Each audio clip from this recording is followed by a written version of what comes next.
pasteur moi surtout na limité pasteur wa lemba wana toloba awa que pasteur wana za misala molili lelo abelaka liboma église kufa on est ko sala plein na lemba to beta nous avons sonné la trompette na plus exemple awa pasteur moi surtout na limité na proverbe mona kimongo trobaka bakati ke baleteka pona posa koma na mboka ozindo okufa mutakufi même choix elamba basalelié choix elamba basalelié atiki nyonso etikala etikali babag ba chaînette ba bijoux ba sapato à danger etikali bako kunelela mama okutubo na bomo enoko ekondima ngote dans ce commence église tout est matériel liboso eza passe pe mawa.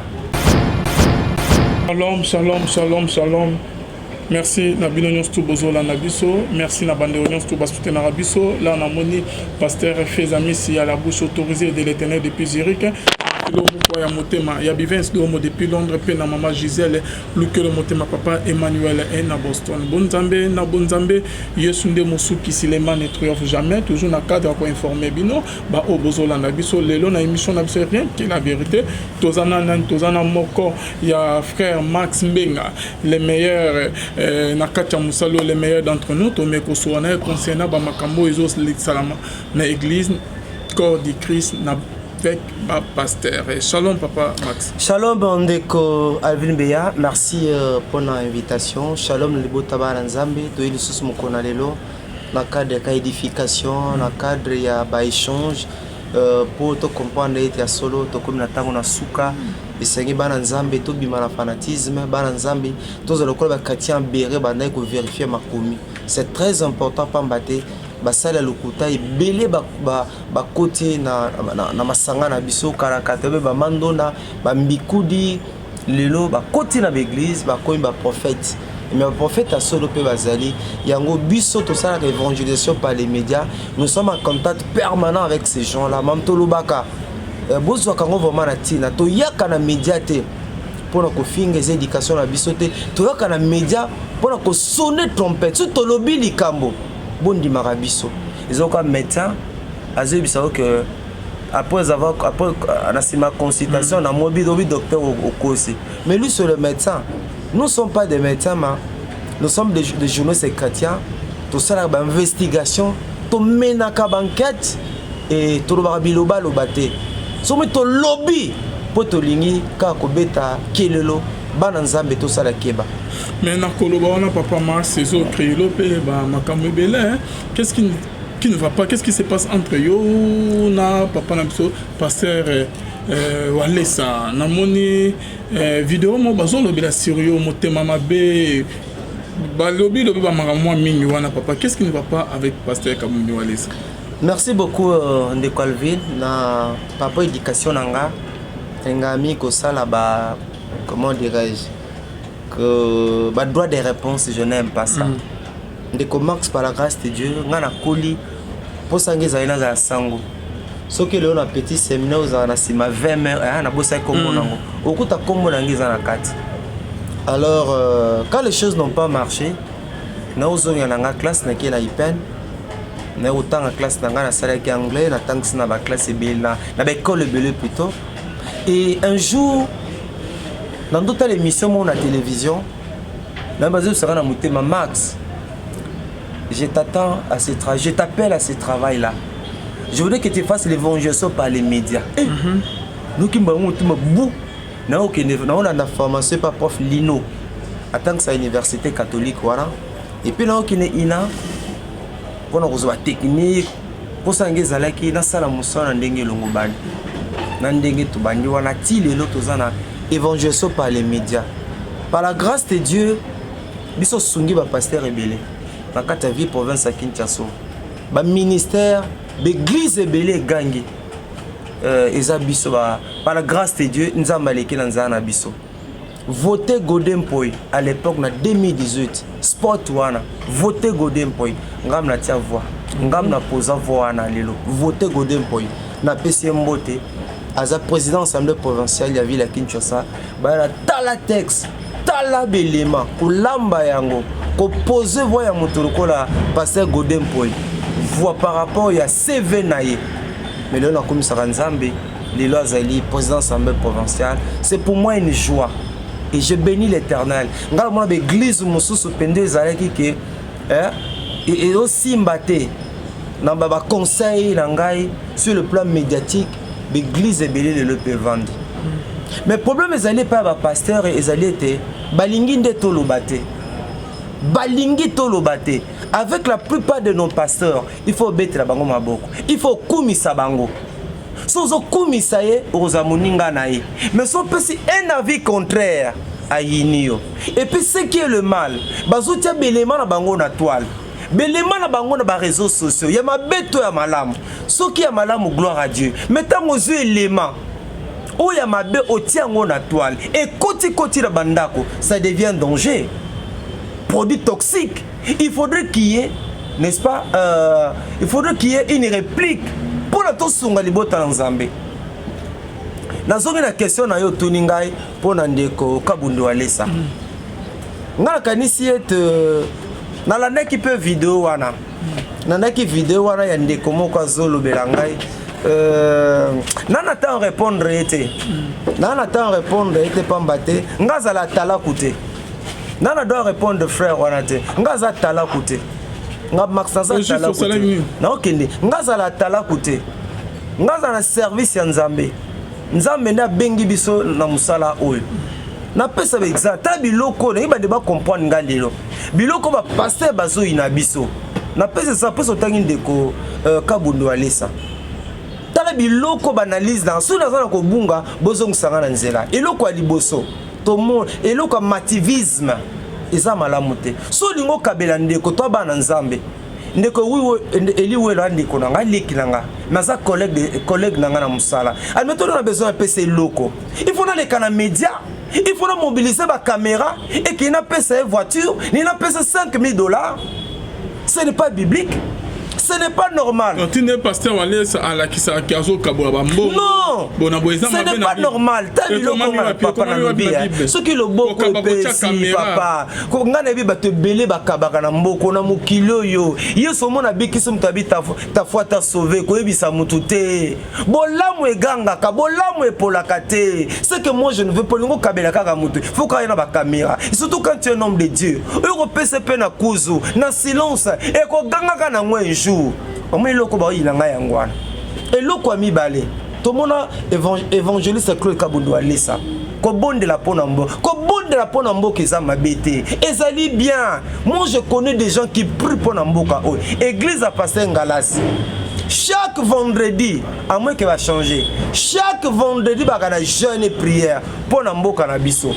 Loba qui va changer mikolo, mais je vais vérifier. Église à papa, église au papa ngala sazo kamba. Pourtant on église à mutute. Mais église oyo papa ngala si azali mo bate limpate, azali berger, azali conducteur chaque vendredi. Baza ba jeûne et prière. Mais ça il a roma kelé l'été. Ça il a roma kelé l'été. Papa Claude lenga bonde la pona mboka. Pa yozo bonde la pona mboka. O memi ba caméra. O mi boaki na zelo poto. Allez bou au panzi yango. Mais ça c'est à la vous dis-moi ndekoranga. Ozolu kanini. Ça c'est le mativisme. Ça va on prier pour un coronavirus c'est ça. Papa, ça c'est le mativisme. Non, ça c'est pas propre à un homme de Dieu. Na façon belé à prier papa. Na boyiko papa. Na boyiko bonde la pona mboka te. Je l'encourage. On va prier za coronavirus. On bonde la pona coronavirus. Je l'encourage à prier pona mboka. Ko prier pona ba malade la kabiso ma bête. Il faut mobiliser ma caméra. Au côté na zelo poto brrr. Allez ozo pandi. Ozo wone za pona kolukani, wone za buzz. Eza pona luka. Oyuko bonde la pe pona mboka en silence. Oyuko papeza na bato bana bazamba. Bato bazana bisobe, balela kabutuma pona mboka omona bango te. Eloko eza mabe comme na mboka na biso oyo. Mais nyonso ye na média, okabeli mutu média, opesi mutuka média. Tu vois, un autre élément. Na oui ba bondele pona mboka, ati tenue. Eza tenue militaire ou bien tenue moko approximative. Et ça c'est pas aussi commode. Est-ce que c'est un mécanicien? On doit bon de la peau un mécanicien. Il faut taper tenir un mécanicien. On doit bon de la peau un joueur. Il faut taper tenir un joueur. On doit bon de la peau un maçon. Il faut taper tenir un maçon. C'est ça un peu mon problème. On a le bas qui wana. Est-ce que ça a obligé? Dieu n'est pas impressionné par la tenue. Donc vous avez contre tenir bah faire des soins. Papa dans le bien. Ezala yangote, ezala yangote. Tous à la tenue mon approximative. Mais Dieu n'est pas impressionné par cela. Dieu n'est pas impressionné par la tenue. Bon, le on a bon de la bonne affaire d'essai. Nan luka tenue me kokaina oya ba on pona bon de la. Oh, bon ce tenue ne mon anité. Admettons que tenir ne mon o sambela te pona bango. Mon problème est ça nini. Ba pasteur na biso. Bazo ba conseiller en communication. Dans bango te. Te na lobedi manière générale. O ba pasteur na biso, ba lingi ba to ba okumisa bango. C'est ça le problème. Au moins ni ba lingi vieux mikolo kangi terrain. Obi vieux maman no danger. Ba au moins na quoi so kate il va te rappeler. On peut même $100. C'est comme ça que avec nos pasteurs. Alors nous on a compris non. Pimelanga mbongo na yo, pimelanga bozwi na yo. Mais c'est nini na loba po yo moko tie yango. Nyonso ezaka ya rotiena na nyonso rotiena médiaté. Bato ba ole ba luka transformation vie ya bato. Bato ba komi ko luka ba buzz. C'est ça le problème bon église. Biso kanisa ki ete ba pasteur ba ba chaîne chrétienne. Pour le biko na bateau, mais la chaîne chrétienne est zainini. Pour la publicité na bango, pour le marketing na bango, pour le comité, surtout que bilo kongo comme peut et comme peut mbongo. Sans avoir nombre de vies et belé sanine. Aux $8, c'est ça. Problème il y a nombre ya ba vues. Yango mo lelo e ko boma église e ko bebis évangile et puis tala biloko bakatara e biloko ya pamba biloko ka ya buzoba yango pour yango ba sa ba TikTok oyo e ko ratisse ba tebele lola ba réseaux sociaux oyo e ko ratisse ba tebele lola yebisanga mabeni to sali atanga ni na zoba so na sa erreur donc c'est pas la peine de coller kulutu max ayaya na respecter mais côté wana abunga kinzela pona yebi nyonso te merci de kolangai tu m'as vraiment aidé mais ne le soko yena ne na zolo baboy kuna bazo finga bakoleka susu na média amaloba kiboy bakomi ko finga netinga besanga ani lorote tu vois omeni ce qui me fait mal et va te ramener évangile na Congo na matériel Alvin 6 mois max. Peut-être je n'aime pas parler. Na ba journaliste chrétien toza na RDC, na Saliming, na parmi les pionniers. Bien que et ce n'est pas commode de parler de soi-même. Mais na Congo, attends ceux qui toza 50, peut-être 50e non, il va attendre Congo max. To sali musala, to sali ba pasteur rebelle na Congo musala, mais ba kabarate. Ceux qui bazala ki ko kaba, ba pasteur qui ne belé. Mais nous serons des patrons. Tala muto la chronique politique. Nanga na osala biso to na monde église. On remarqué sur le plan ya makambo belé. Bango basani. Matériellement bango bazan avance par rapport na biso. Mais pas na biso, on te dirait que Dieu te bénisse. Que Dieu te bénisse. Pour passer à $1000 à pesa. À $500 à pesa yo. Mais tant que iso ka net lo baboy. Ba finga biso. Aza eloni. Ala tarabiente. Yazana nini yazo cadeau église le lo ba ramener ngona matériel so là tara bien aux danger so za la cara le bakara ni aux mais ces pasteurs là nous avons été avec eux to randa bango ba service ba qu'est-ce qu'ils nous ont donné et grâce à l'évangile moi je fais mon travail so pambolinga gloire à Dieu so pambolinga maintenant ça donner moi autant beaucoup de pasteurs sont là même votre pasteur Marcelo nabi ke kuna pe batu musuba ba yiningai batu na pasteur na bango na salle de mission Béli il me donnait combien batu na ye il me donnait combien biso to ina molimo ya service la serviabilité les soucis de l'évangile nous les avons accompagnés na ba ministère que nous les avons accompagnés nous les avons servis ba vérifier l'archive na bango quel est ce pasteur à Kinshasa va payer sa max $500 na tie bango na défi. Quel est ce pasteur? Abana Kinshasa na pesa max ata $500. Aloba, ngana kena bata wale sana na Brazzaville. Na yiki lokole éclaireur. bapesanga $100. Ah bon? Dans le bango na TV. S'il est tenté de me suivre, à ton équipe naé. Na kenda na bango na Brazzaville, le col éclaireur. Moussala mounene na sala bango na Brazzaville. Ils avaient une activité na Brazzaville. Bapesanga $100. Batou na l'homme. L'homme m'a appelé, il m'a donné $100. Mais na natika famille nanga.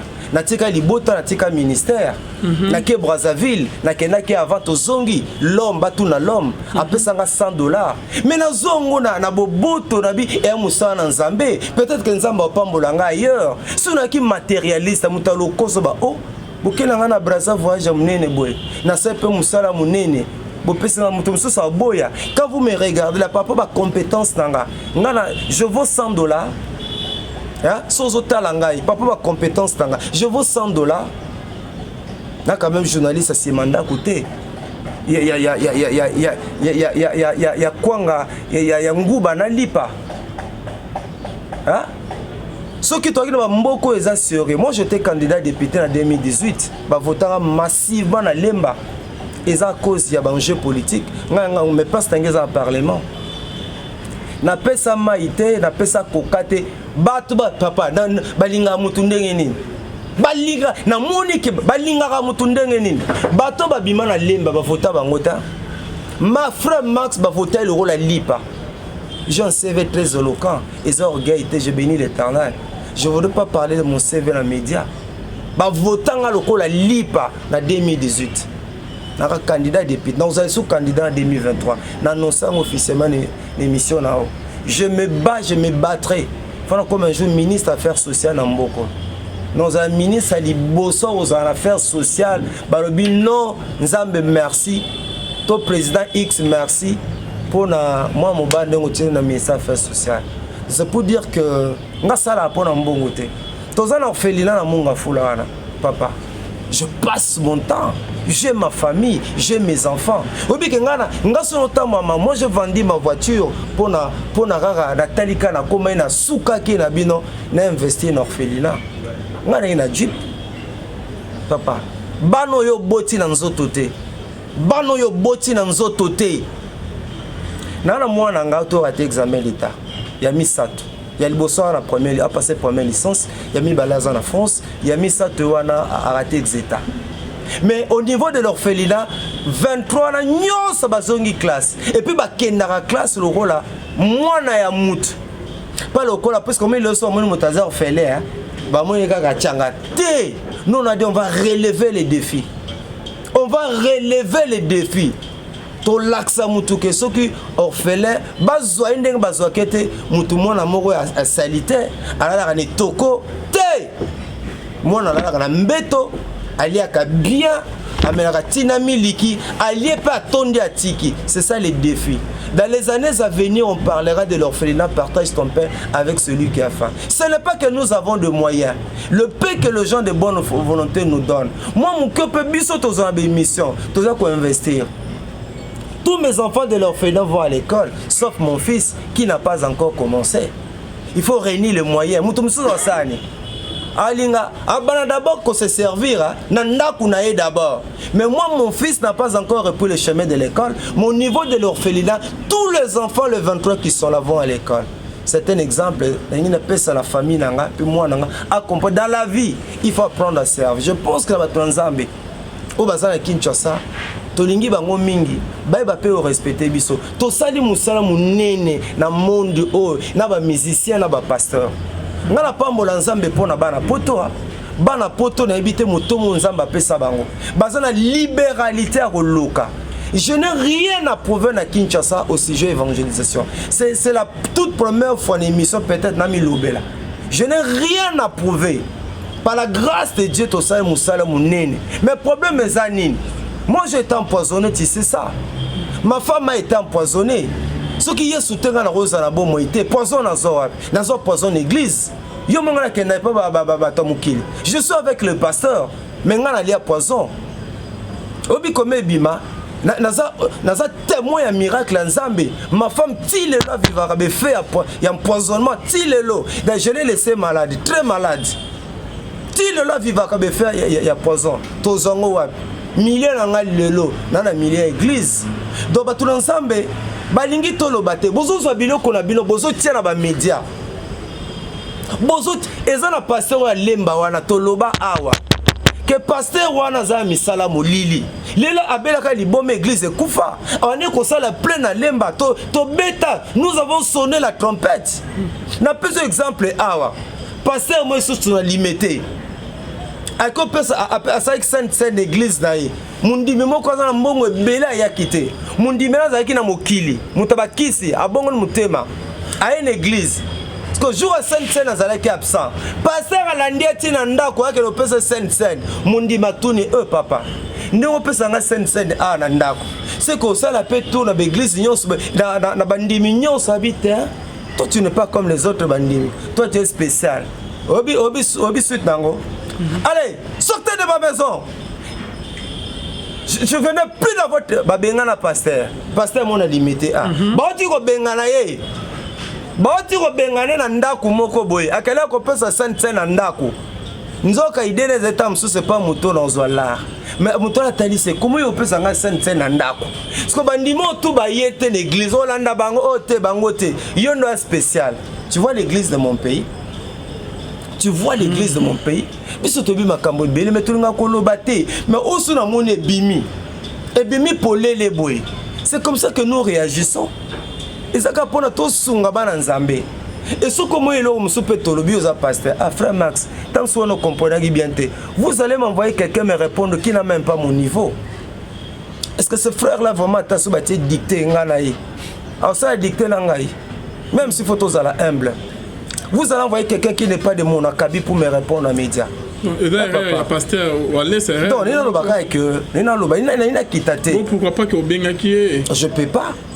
Non, Bengue, pourquoi? On a un problème. Papa Levin, on a un problème à mon tuté. Tous on a un problème. Il y a Makambo bazoté la biso na média. Tu vois le problème? Et l'on a zozwana ba pasteur wana bangwara. Mais beaucoup de pasteurs même. Il y a des jours j'étais reçu par un éminent serviteur de Dieu Mboko. Abi Max, bravo. Je suis content pour ce que toi tu fais. Abi Mambozo ça là, je t'encourage. Sinon les gens vont croire que bis va passer nyos bazande ngoko. Ba passer bien basé belé na kinawa. Ba ça pèle ba millions. Ba ça pèle ba millions bazali. Mais puisqu'ils ont des moyens, yebisanga nos pasteurs ici. Combien bazan ba centres médicaux? Combien bazan ba pharmacie? Combien bazan ba université? Combien Bon, c'est ça plus ya ba famille na bango. Parce que l'église l'église les a rapport au théâtre. Moi je servis l'église mais na ba pesa nga bazoka nga oui bazoka tafuna simubwaki. Les gens ont besoin de faire un max pour le service na bango et je continuerai à les rendre service, je continuerai à les services à les servir plutôt nga na bazoka so tafuni bazoka na suka sani obwaki na servi bango nyonso na bike oya sa pesa nga ta $500 aloba Aloba, Max Nakabela, Aloba, de tout le pasteur à Kinha. Oh, ça peut s'engager, Sabine a 500. À l'occasion de rien, na Vandi Boy, Aloba. Aloba, numéro Yangwana. Oh, vraiment, alors, je dis bien à l'occasion de rien. Hein? À l'occasion de rien. Abi Max, il y a 500. Na Kinshasa, oh. Ni non la salité pour na ba yembi, na ba pasteur. Ninga sali. Je suis déçu. Très déçu. Mais na fona que sport envers Bangote, envers Nzam. Mais Nathalie sayo que à un moment ils doivent apprendre aussi à nous respecter. C'est ça le problème. Alors que n'est pas journaliste wana ya mukil neto benga bango. Nos pasteurs donnent des $2000. Ils donnent des $1500. Mais ceux qui a sali émission à frère Max, pas à frère Max. Toi là Eli Welo mon frère qui est là, il te donne $10. Il te donne $50. Moi, il m'est arrivé à ça que je bandal tinda kumakolo. Na ke pas musicien chrétien songolo pakala. Na salle l'émission, pas à ce que Dieu bénisse. Aussi mi mutunza mais nozonga ndenge. A memi musicien chrétien na memanga na matadi. A memanga na matadi musala na ye. Na retour à pesenga $20. Tata bana. Vous comprenez? Musicien chrétien memanga na bandal. Abemanga na nini na matadi na bandal na matadi oya bandal eh na bia abemanga na matadi vous comprenez oya bandal kotanga kombote oya bandal misa chrétien na bandal amemanga na matadi to ozonga pesanga $20 Tu peux comprendre tata bana atiki famille obenye pona musana yo ozu $20 au PC obise que Dieu vous bénisse na sina beta makolo kolonga bandal tindako même ça plutôt $5 après so $10 mais regarde nos bien-aimés au Bassala comment ezo ya te kolbate s'il te plaît kolbate te kota komba batute mais tala bandeko Bassala chronique chronique politique Bassala sport bête émission bakamati tu sangi melo apesi mutazu jeep akabeli papa biso tamba CVT MST pour na CV mobo Max Mbeng année prochaine j'aurai mon 3e diplôme comme licencié année prochaine minute là non ça examen année prochaine non bête so grande distinction voilà un domaine nga ya suka avant ça théologie pour assurer 6 ans ça théologie. Donc, 3e domaine, aussi licence d'anglais, d'animation culturelle, d'assistance sociale. Mais quand tu es au bâté, tu es ici, tout ça est la bango. Mais vous avez vu quand même le rôle de bazo bâté. On sait les missions là, muto et mutamukili. Pas $5,000, $3,000.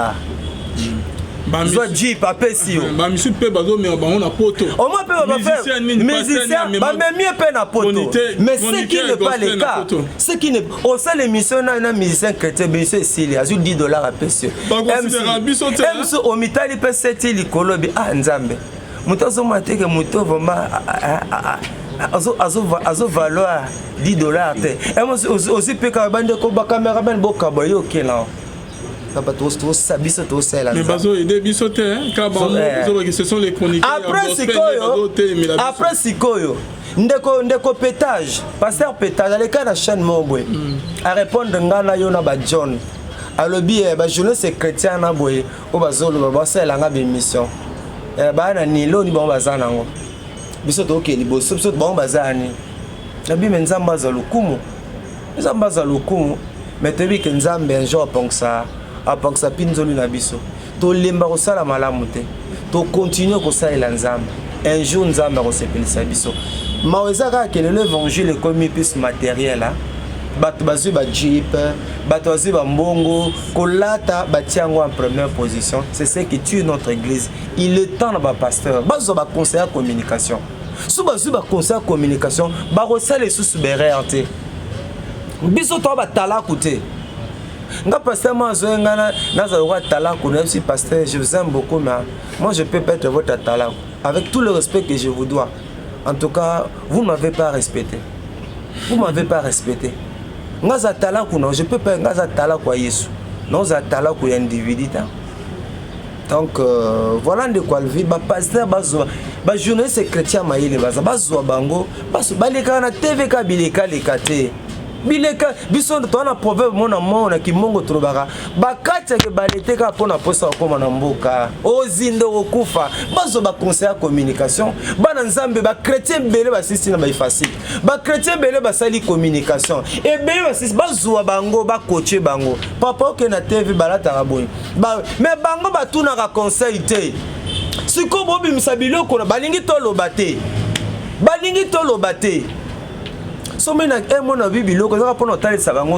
nous on n'est pas accroché au matériel, même si c'est important dans la vie. Mais il y a un primordial pour nous bisoter. Si nous avons pas gloire à Dieu, si nous n'avons pas gloire à Dieu, mais bisoter roti kaye souté. Combien de bateaux bazo kufa? Muta kufi même choix et lamba basa lié. Choix et lamba basa lié. Atiki nyon se etikala. Etikali babag, ba chaînette, ba bijoux, ba sapato à danger etikali. Ba ko kunele la maman kutubo. Na bo moino ko kondima ngote. Dans ce commence l'église, tout est matériel il bosso. Eza passé pe mawa. Nenga bana poto mingi nazo pambola bango. Bango nde ba component sens ya repesa. Mais église ya kincha ses exploitations. Église ya Kinshasa ses exploitations. Baso ba monoza eloko likabo. Baro benda yango osalela bango. C'est ça qu'on servi nzambe na Kinshasa. C'est ça qu'on servi. Moi je connais des ministères chrétiens ba bengale ba na bandako. Et pourtant ba responsable orchestre baza ba mbongo. Ba il y a des gens au ba kon ba millions. Mais ba musicien na yeba bengali bango na bandako. Il y a un orchestre chrétien au musicien tout balongwe. Mais numéro 1 on a zana mbonga zana bozumi kabarate. Église à Kinshasa bat kabarate. Ko kabea passe, ko kaba mingi zana poto. Bat église a ezaka que Dieu vous bénisse. Ah que Dieu vous bénisse. Mais moi tout le monde en a poto boye. Emsubo n'orphelinat bozangelo ka rolia. O komeli ka montantuka netozawa. Depuis lobby provision c'est là que. C'est vrai frère Matinda Kombo. Atini Kombo. Na mituna ka sensibilité bato poto na Kinshasa ezala ni ngana comprendre. Ngana comprendre ni ne sala ke bato poto baza très souple par rapport à bato akini. Muso biso to sali na mboko n'évangélisation. Alvin, Eli, ba Didier Mayemba, bande kolanga Jean-Jacques Kabea. Nani susu to tika pe Gilles Grandola, tout ça sont milité. Ba igetu wana papa. Mais le balé qui sont comme Gloire, maman Gloire otiko oh ya Amos, pasteur Amos. Papa trésor Amos a travaillé. Trésor Amos papa. Tout ça musa. Na kanisa ka nanu akufi Guinée chama kufa. Ngamna non ça reportage na Lufu. Koko na reportage. Bato senga tekla bomba image na boya. Momba ya kufi. Bato oti balman ba Max tekla ba ngana président à presse na boya oteka ba image. Na bona mbongo na bingai jamais n'oteka ba image te. Jamais, je ne peux pas faire ça. Je sais que mon pasteur peut pas respecter biso. Tout ça le musala nene plutôt continuer au ça musala. Nous allons continuer à dénoncer au évangile à lukuta toroba. Net évangile yandeko. Pasteur Lifoko. Lifoko il y a un autre évangile. J'aime Jésus.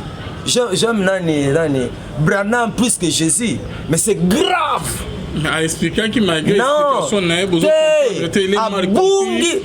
c'est pas question d'être mal compris, mais il faut que tu l'ingake, mais il faut que abungi nzela aina un autre évangile nganzembo il faut que ndena okenanda kwa na panza yango na kolanda su banzembo kama ni nazo na ndakwa na panza biloko nyonso nzembo il faut que il nous a déçus ndenge bande wa wale sa babengaki yo ki ozana motema mabe mo kati na yo ki motema yondo mo yibinga mtama data bande bola babina mtama be so quand abi connaître bango problème ezali ya oui problème ezali ba pasteur ba mitana ra ba grand pasteur atona typologie ba pasteur na kina classification ba sala bango sko ba tana ra ba grand pasteur ce que le kolo ba mitana ra ba grand pasteur oyo koloba te so eloko nyonso akobimisa fo ba papa mikolo wana robenga yo wana robenga yo robenga yo c'est ça pour nous tozana bango ba mitena ra ba grand pasteur bankumu ya mboka tolobe mais non sokoza nga sepela mu comme soso na l'église d'Abisso okasa mo bayaki koyemba bakumisi pasteur nzambe ya Israël sembe boye boye dimanche un pasteur aya fukama bobonde la ponanga nga ite panga na zanani je suis qu'un instrument naza nani ba pasteur bongo ba mukia ba pasteur belé ba lingi adoration obi l'église mona livulu pasteur azokota bo ba yebisi ba yembi bo kata koyemba bato akati koyemba po ba yamba pasteur na livulu pasteur azokota kuno bato yemela nza azobinela zambe loko et puis pasteur azokota na ba soda deux fois te ba eki obligé à kokata ba nzembo po ba yamba pasteur que tout le bâté et ça m'a livulu na commis na lemba ça veut dire que ba déviation attend de la fin oyo et commis et belé moi je comprends que ba pasteur belé ba côté ba pasteur bi kota kota na bi simba parce que mamna biso yo et déranger bango bilo to lo bako et déranger bango po bango ba ba grand pasteur ata la max aza loni kamutu wana zani. On risque de la puissance encore. C'est Dieu qui nous a mandaté. Le travail que nous faisons là, c'est pas pour plaire aux hommes, c'est pour plaire à Dieu. Est-ce que Zambati biso? Zambazana bisot. Au sein de peu manabomo, tu continues à dénoncer, tu continues à loba. Tu continues à loba. Maintenant, tu loba qui a mamboya. to lobela mambo ya pasteur pétage yo pasteur komi ko beta ba concert na ba boîte de nuit nzambalola pasteur a beta concert na boîte sikoyo bien entouré na ba fille et puis entouré na ba fille bazana ki dugu ya munene babi ki dugu o ba vimba na sima na ba concert na ba fille ki dugu o atala bango wana pasteur ako sa publicité ba barbecue bana basi ba vimba ba ki dugu asima bozo asima tala e vimba ubi no mituna me papa ya ka shebiso na ba mboka musumu tokola nani pasteur Nzoto Mtoka pasteur Nzoto boye na ba mboka musumu ba carton rouge et puis carton mukile se bete carton rouge et puis azanga na féliciter a comprendre que côté église ici mesute. Il est courageux, c'est quelqu'un félicité. Mais papa Max Benga, comment au moins on dit un pasteur à terre biso de l'Obanzam a yebani makas onction Gouya, comme Kenda, pasteur Deniles a se retrouvé dans 4 boîte de nuit. Mais Ada un homme marié, un pasteur. Mais c'est ça, Yozoka. Mais c'est ça sa vie, non? Ah bon? Oh, Yozoka Mani. Mais c'est ça sa vie. Il paraîtrait que qu'il y a Mélanie Pemasa, il paraîtrait que la lobby, la vie pose le que la finga biso les sous. C'est ça le problème awa. Pasteur pétage à l'écran na chaîne ma biba ba jeune secrétaire bazan et loro nini mais yo ti poto wana autoyat. Est-ce que ça la publicité? Et puis c'est encore le débit, tu vas sillonner le monde bientôt levé. Quand on a besoin, tu vas sillonner le monde. Quand on a micro na oyo, quand on a musalusa, tu vas sillonner le monde. Tu finiras par voir ta chaîne à télévision. Voir Céleste TV pendant ba combien en awa. Aussi Mikisita pour biso tozan pe tozo sala encadrement aussi Mikisita oti mikilia est-ce ba sukolio est-ce ba bakio après combien de temps on nzamba fongolo porte na mikili après combien de temps le journaliste secrétaire que ne poto eza moi passé mais nzamba sali que ba porte comme ko fungwama. Donc Dieu fait chaque chose bonne en son temps. Donc tant on mona boîte ko kama te vie na eza boîte. Vie na ezali boîte à coquille a été. C'est ça sa vie.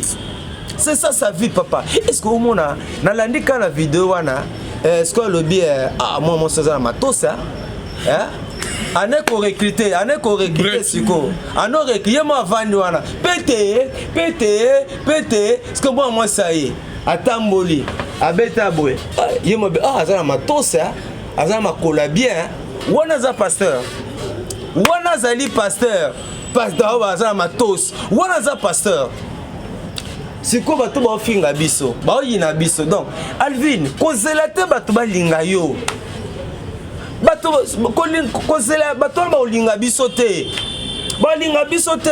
puis ba mona biso na bandako na bangota soki ata na zangi na comme na suka na bi muto na kosenga na bi muto na yo ko lelela habitude nga pe asenga bisenga sengate les appels genre nangate pour nous on a un service genre même so que numéro ya ngwana pasteur qui nous appelle ça à l'occasion de rien max soit à $500 numéro aloba non plus de 25 ans dans les médias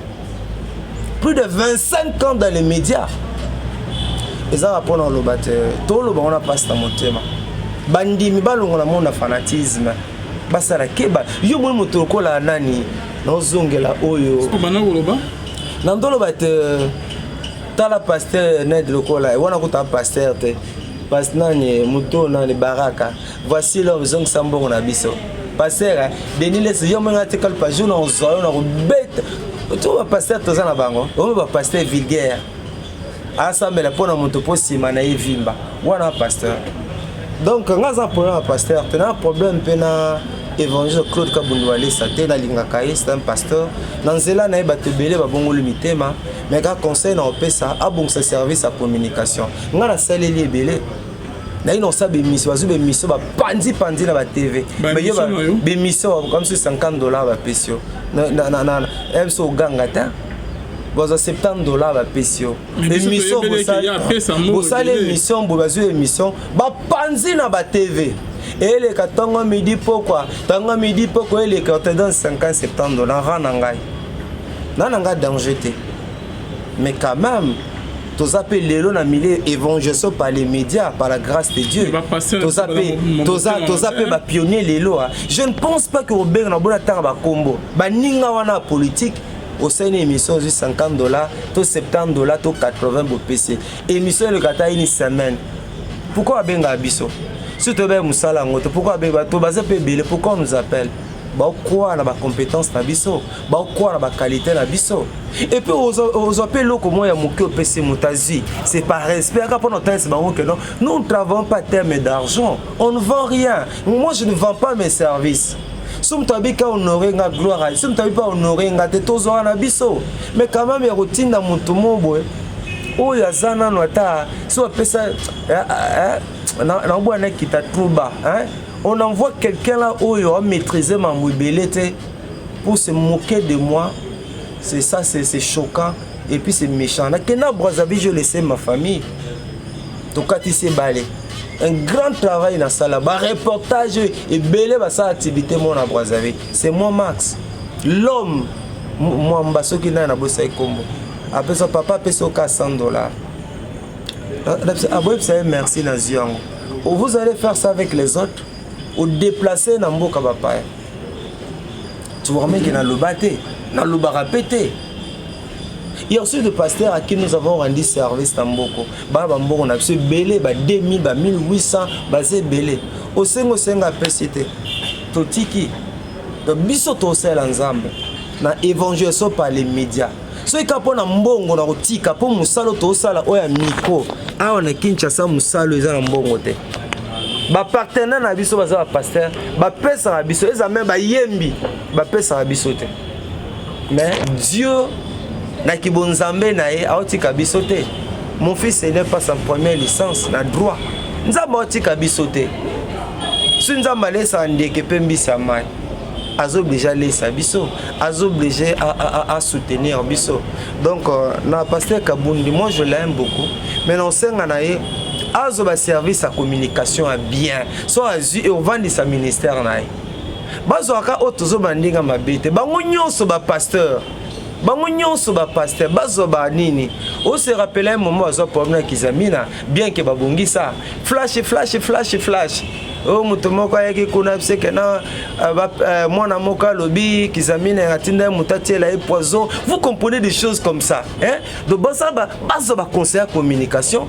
Le ministère na bango ko vanda baleka na TV changa te bazo ba journaliste ya mayele bazé belé pour basalane ba aider bango na musala wana voilà. Merci papa Max, c'est la fin de notre émission. Message non ya soka pour nos Félinap et votre numéro de contact. Numéro d'angela plus 243 89 64 80 627.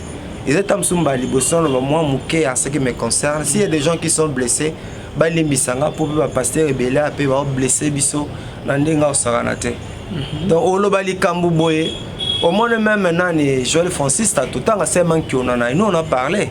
Olo vando sengata pardon aucun ba média pourquoi on nous minimise?